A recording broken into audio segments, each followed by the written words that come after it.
Hola, bienvenidos, and welcome to Matt Y Nath. See what we did there?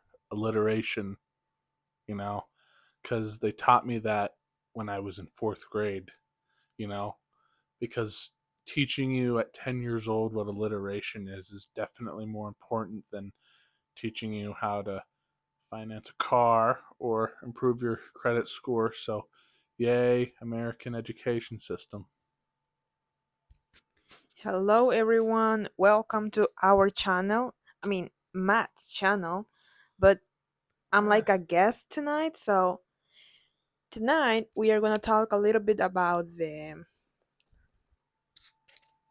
That would be the Super Bowl. Yes. And I know what everyone probably wants us to talk about, and we're just not going to talk about it. No. So, you know, if you had fantasies of jerking off to that one, just go elsewhere. Yeah, you still don't know that much about American football after what 4 years in the U.S. now. No, I'm still learning, but I can tell you guys that for what I know so far, I can say that it's a very fun sport. Yeah, I'd say. So, yeah, let's talk about the Super Bowl 2026. And we are not going to talk about what you are thinking because we want to have fun tonight also. Have a nice review about what happened, about the game, and yeah, peace. Yes, peace.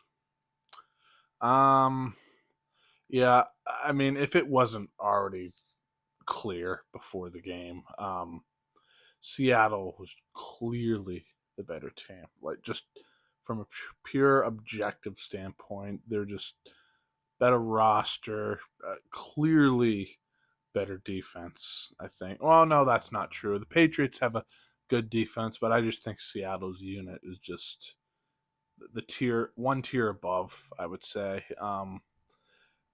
They got a great young head coach. They're not going away anytime soon either. If this is the only ring that McDonald guy wins in his entire time with the Seahawks, however long that may be, I'll be shocked.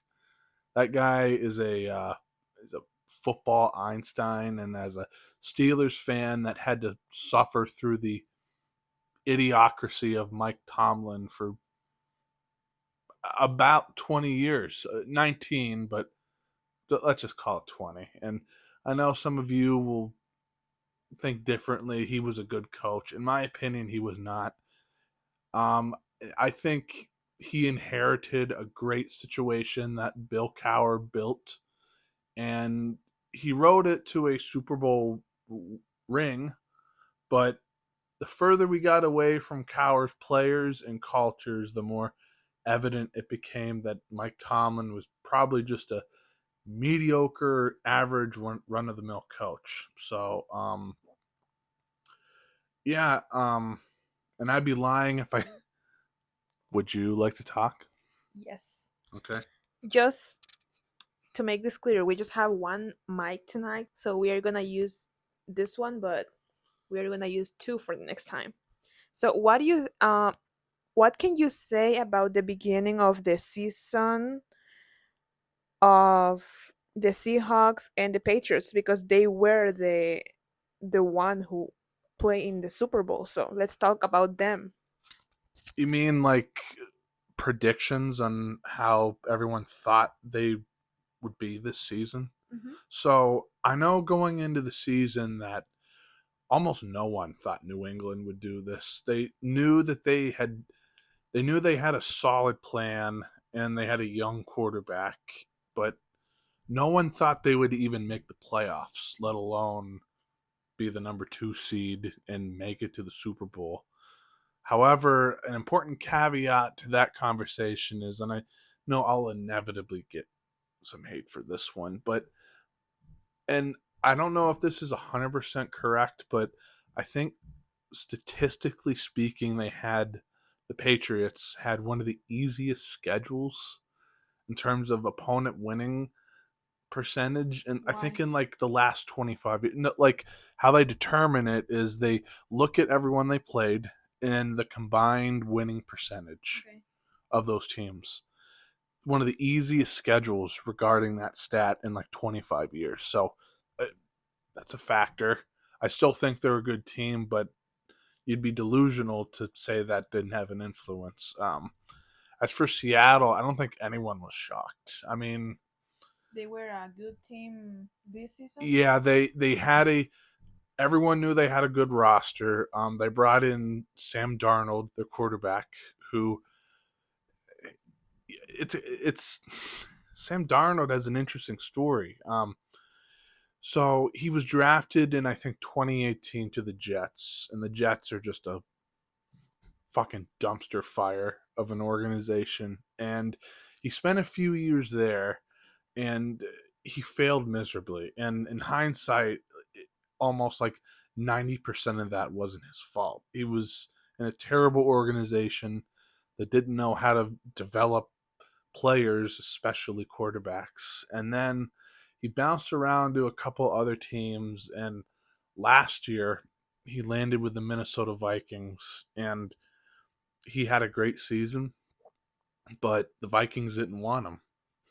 Oh my Even god, even after they won like 14 games, and the Seahawks signed that's him. crazy. Well, at the time, it wasn't that crazy because Sam Darnold's track record suggested that it wouldn't last. But the Seahawks saw an opportunity and signed him, and it worked like a charm. Here they are, champs. So, yeah, regarding those two things, the Patriots were surprised, the Seahawks were not. And we was it when we went to the Steelers and the Patriots game? Which game was that? Like, what number? Do you know Oh, that? it was week 3. It was very Week early three. in the season. By the way, on what you just said, looking back on it, isn't it miraculous that the Steelers were to somehow beat the Patriots this year, knowing what we know now? I mean, I remember it was because her and I were there, and That's what I mean. I think that that game was a little bit like, for my point of view, like confusing because the Steelers won, and I thought like, maybe they can have the chance.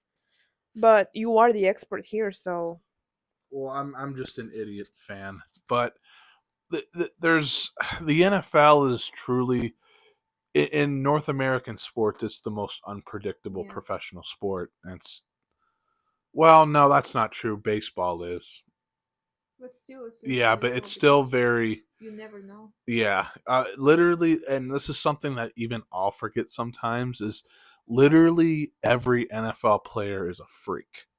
Like if you're in the NFL, you are the top 0.1% of the 0.1% of athletes in that sport. Like everyone is incredible, and the talent gap between the best players and the worst players isn't as wide as the average fan thinks. It's actually pretty small, considerably. Um, yeah, I just when I think about it objectively, I think New England just had a bad game. Like they turned the ball over 5 times. I remember, and I What's would that? like they threw in an interception or they fumbled the ball and the Okay. Steelers recovered. And if my memory serves me correctly, 3 or 4 of those turnovers were. It's not like the Steelers forced them. It's the Patriots shot themselves in the foot, and I mean, fortunately for me, they were able to capitalize on those mistakes and they Yeah. won. But yeah, it was a very entertaining 2025 season. Yeah. The NFL has had I'd say the past handful of years or so, it's been relatively predictable. So I think we needed this. And let's talk about the coaches of the teams specifically. Uh huh. Do you think that having a young vision, like a head coach, is that important for the team, or it doesn't matter as long as they? No, it 100% matters. Because the game has changed a lot even since I was a kid. Like I'm 29 years old, and when I was a kid in like the 2000s, the game was different. You Do you know, mean like rules? They well, change some rules? rules, you were allowed to be much more physical back then. Mm, Like you could hit other players in the head okay. on purpose, Oh, wow. and and I'd say 98% of the time the refs wouldn't throw a flag. That was much different, and teams ran the ball a lot more. Like in the 2000s, to win the Super Bowl, you didn't need a great quarterback. Okay. Today, it's like almost non negotiable. You need, at the very least, a good quarterback to do anything meaningful.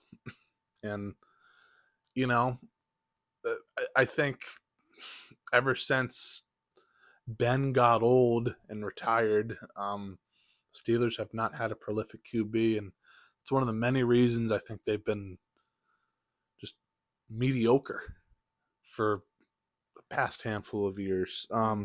But yeah, coaching really matters because you want a young coach who has a modern approach to things. Like it's good at developing, uh, excuse me, good at developing quarterbacks.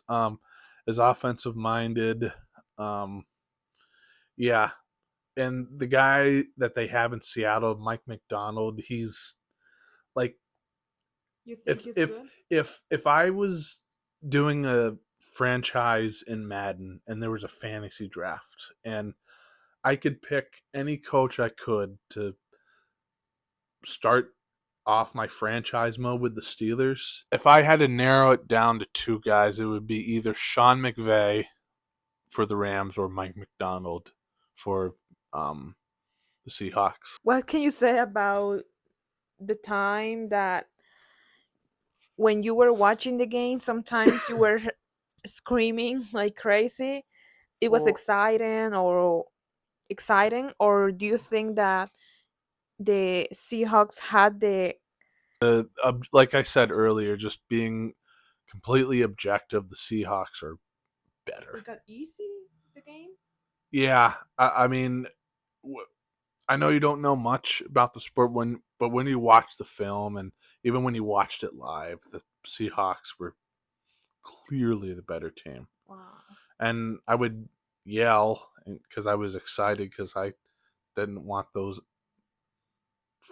effers Patriots to win because I when I was a kid, that's if you think the Chiefs, by the way, if you're like 16 or younger, like if you think what the Chiefs are doing now in this decade is like boring and monotonous to watch, you have no idea what it was like having to watch Tom Brady and the Patriots like literally every other year on average in the Super Bowl.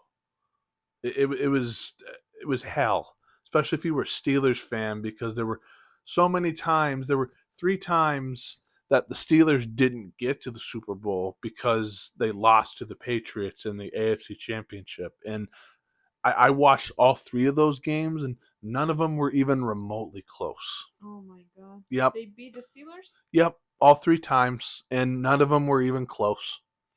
And Impressive. the one that the Steelers had like there were and I sound like an idiot talking right now. Of those three games, the only game that people went into the game thinking they had a chance was remember me telling you about Ben Yeah. Roethlisberger. It was his rookie year, and I remember the Steelers had a great year. They went like 15-1. They only lost one game, Wow. and it was Big Ben's rookie year. He had one of the best rookie seasons from a quarterback ever. and they were the number one seed that year, and they played the Patriots at home in the AFC Championship, and I think the Patriots were favored, but no one would have been shocked if the Steelers would have won, and but they didn't. They got Sad. destroyed. I remember I was like 8 years old and I cried. Oh my god, Yep, you still remember that? yep, I do. It was terrible. I think you are not going to forget that easily. No, I never will. Alright, well, I hope all of you enjoyed a spiel from the average idiot NFL fan. I had fun. Yeah, and let us know in the comments what do you think about the Super Bowl. Tell us what is your favorite team. Yeah, and if your favorite team, the Chiefs or the Patriots, the Ravens, Browns, or Eagles, just keep it to yourself, okay?